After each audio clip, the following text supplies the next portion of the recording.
तो मीनाक्षी, एक हफ्ते से ज्यादा का वक्त बीत चुका है, लेकिन राजस्थान का सियासी रण अब भी जारी है और एक बेहद दिलचस्प मोड़ पर यह पहुंच गया है। आज फैसले का दिन है क्योंकि हाईकोर्ट में पायलट गुट की याचिका पर सुनवाई शुरू हो चुकी है।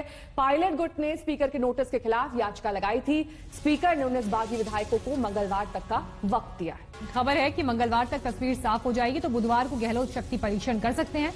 अगर आज बागी विधायकों की याचिका खारिज हुई तो उनकी सदस्यता रद्द हो सकती है। सरकार की तरफ से अभिषेक मनु सिंघवी बहस कर रहे हैं। सिंघवी ने दलील दी है कि स्पीकर को लिमिटेड ग्राउंड पर ही चुनौती दी जा सकती है और याचिका में वो ग्राउंड नहीं है। उधर कांग्रेस के प्रभारी अविनाश पांडे ने कहा है कि गहलोत सरकार सुरक्षित है, कोई खतरा इस सरकार को नहीं है।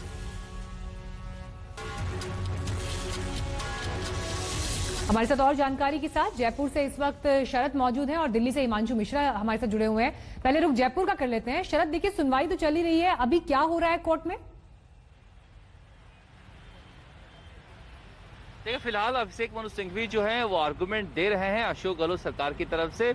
उनका कहना है कि स्पीकर का असीमित पावर होता है और कोर्ट इसमें इंटरफेयर नहीं कर सकता है। उन्होंने यहाँ तक कह दिया कि अगर स्पीकर कहे कि हम कोर्ट की प्रोसीडिंग को लाइव देखेंगे, वीडियो कॉन्फ्रेंसिंग से जोड़ो तो क्या होगा, इसलिए आप उनके पावर में इंटरफेयर मत कीजिए। और इससे बहुत सारे उन्होंने मसलों को रखा, चाहे उत्तराखंड का हो, मणिपुर का हो, कर्नाटक का हो, सारे जो केसेस है उसको रख रहे हैं और कह रहे हैं कि स्पीकर के पावर में कोर्ट इंटरफेयर नहीं करे, क्योंकि अभी स्पीकर ने अपना जजमेंट नहीं सुनाया है। ऐसे में बिना जजमेंट सुनाए उनके पावर को रोकना सही बात नहीं है। ये इस तरह से एक आर्गुमेंट चल रहा है। इसके बाद अभी महाधिवक्ता बोलेंगे। इधर इस बीच खबर आई है कि बीजेपी विधायक मदन दिलावर भी कोर्ट पहुंच गए हैं। उन्होंने याचिका लगाई है कि बहुजन समाज पार्टी के 6 विधायकों का जब विलय किया था कांग्रेस ने अपनी पार्टी में, 1.5 साल से स्पीकर उस पर फैसला नहीं दे रहे हैं। इसका मतलब स्पीकर बायस हैं, इसलिए स्पीकर को लेकर और बहुजन समाज पार्टी के जो विधायकों का विलय हुआ है कांग्रेस में, उस पर भी सुनवाई हो जाए। तो बहुत कुछ चल रहा है यहाँ पर। देखिए, कोर्ट में किसी तरह से शाह मात का खेल चल रहा है। उधर होटल में अलग लड़ाई चल रही है, anti corruption bureau SOG SIT के जरिए अलग लड़ाई चल रही है।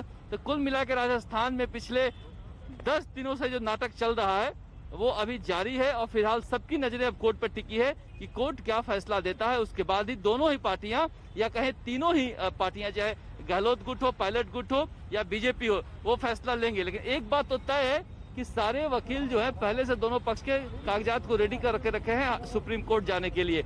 यानी अगर हाई कोर्ट से राहत एक पक्ष को मिल भी जाती है, दूसरा पक्ष सुप्रीम कोर्ट जाएगा। अभी लीगल बैटल ये चलता रहेगा, क्योंकि लीगल बैटल, देखिए लीगल बैटल अपनी जगह है, लेकिन कुल मिलाकर जो झगड़ा है विधायकों की संख्या को लेकर चल रहा है कि कौन कितना डिले करता है और डिले की वजह से कितना मेंटल प्रेशर पड़ता है विधायकों पर, जो हमारी तरफ आ जाए, कि खेल उसी का चल रहा है। लौटेंगे आपके पास शरद। इस बीच थोड़ी देर पहले हाईकोर्ट के बाहर हंगामा हुआ, किस तरह की वहां पर तस्वीरें थी ये हम आपको दिखा रहे हैं। वहां पर वकील मौजूद थे, पुलिसकर्मी थी और साथ ही कुछ ऐसे लोग जिनको कोर्ट के अंदर जाने से दरअसल रोका जा रहा था।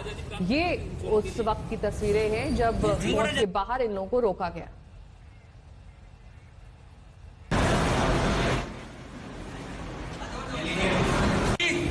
जवाब देंगे, टाइम दीजिए, फिर ऑर्डर करें, सुनेंगे। कमाल हो गया यार। एथिक्स वाले हैं वकील, लेते हैं जो एथिक्स वाले हो गए। कमाल हो गया इस देश में। हिमांशु हमारे तमाम जानकारी के साथ हमारे साथ जुड़े हुए हैं। हिमांशु के पास रुक करेंगे, लेकिन इस बीच तस्वीर एक बार फिर से आपको दिखा देते हैं। दरअसल ये वकील नाराज थे, इनको अंदर कोर्ट के भीतर नहीं जाने दिया जा रहा था। हिमांशु, जिस तरीके से बीजेपी पर लगातार आरोप लग रहे हैं कि राजस्थान की सरकार को वो हिलाने की कोशिश कर रही है, बीजेपी हालांकि हमेशा कन्नी काटती रही इन आरोपों से। उनका कहना था कि ये कांग्रेस के अंदरूनी कलह है, लेकिन अब बीजेपी के विधायक खुलकर स्पीकर पर आरोप लगा रहे हैं। ये कह रहे हैं कि स्पीकर बायस्ड है।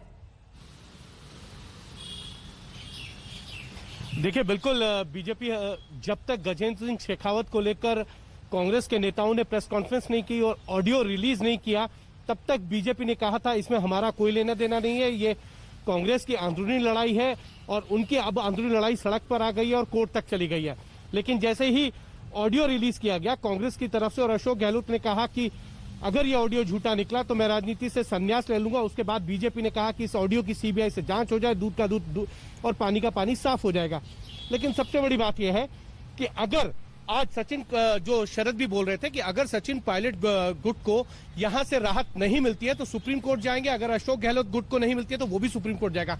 मामला अभी 10 से 12 दिन और चल सकता है नेहा, लेकिन सबसे बड़ी बात यह है कि बीजेपी के लिए सबसे बड़ी समस्या यह है, जो सचिन पायलट के साथ समर्थक विधायक हैं उनमें से बहुत से विधायक ये कह रहे हैं कि वो बीजेपी में शामिल नहीं होंगे, और यही कारण है कि बीजेपी सचिन पायलट को कोर्ट जाना पड़ा और ये कहना पड़ा कि उनको डिस्क्वालीफाई नहीं किया जा सकता है, क्योंकि उनका ये कहना है कि वो कांग्रेस में रह के लड़ाई लड़ना चाहते हैं। तो सचिन पायलट के लिए मुसीबत ये थी, अब वो ये चाहते हैं कि कोर्ट से फैसला हो जाए, अगर कोर्ट से फैसला उनके पक्ष में होता है तो फिर बीजेपी जो है ठीक एक है, नई तरीके की रणनीति लाएगी। नजर बनाए रखिए, क्योंकि इस वक्त राजस्थान का सियासी रण एक बेहद अहम मोड़ पर पहुंच चुका है। कोर्ट में सुनवाई चल रही है और सभी को इंतजार है कि कब ये सुनवाई पूरी होती है। बहरहाल रुकेंगे एक छोटे से ब्रेक के लिए, फौरन होंगे यहाँ से कुछ और खबरों के साथ। देखते रहिए एक और क्या है।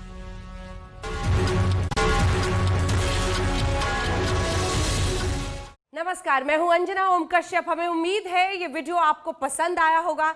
लेटेस्ट खबरों के लिए यूं ही देखते रहिए आज तक, और इस वीडियो के पसंद आने पर लाइक, शेयर एंड सब्सक्राइब करना ना भूलें।